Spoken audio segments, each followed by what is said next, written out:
Bonjour à tous, je vous présente aujourd'hui mon dernier couteau, ma dernière réalisation. C'est une pièce assez particulière parce qu'on a non seulement un très beau damas qui fait penser à un hamon d'une lame japonaise par son ondulation, mais également une plaquette en paysage de jaspe qui laisse à penser également à des estampes japonaises. Voilà. Donc le travail de la pierre est un travail très compliqué, surtout quand on a plusieurs matières intégrées dans la même plaque. Là, on a des duretés différentes et des risques de cassure à tout moment. Cela m'a obligé donc à garder une pièce assez épaisse.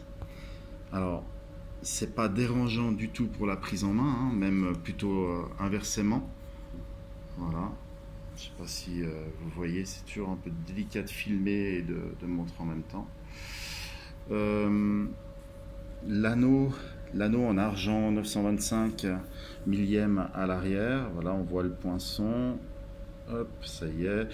Il est évidemment démontable. Hein, c'est un anneau à clé. Voilà.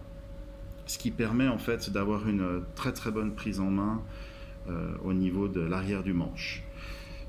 En plus, ce qui est assez sympathique, c'est que ça n'enlève en rien à l'esthétique de la pièce complète.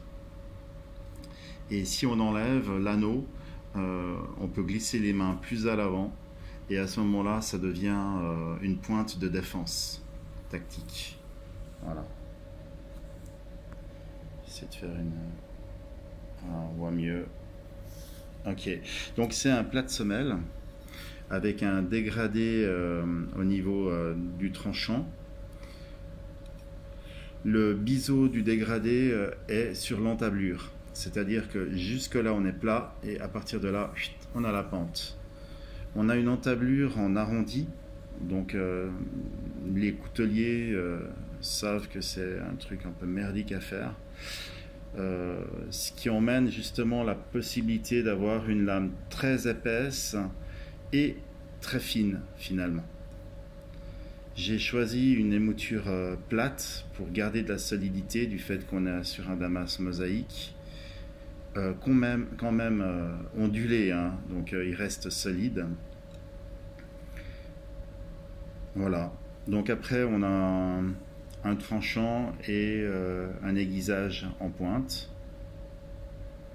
Les plaquettes sont collées avec un silicone très résistant qui s'apprête au verre et également au marbre, et étant donné que le jaspe rentre dans cette catégorie-là.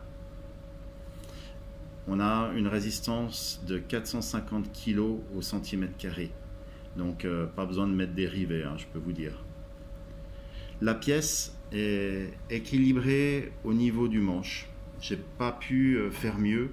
Ce qu'il faut savoir, c'est que évidemment, étant donné qu'on a de la pierre à l'arrière, même en ayant évidé intégralement le manche, j'ai pas pu faire autrement. Ensuite, vous avez ma signature. Donc c'est un rivet en argent qui est donc débouchant de chaque côté en arrondi. L'arrière, donc ce sera la signature du propriétaire.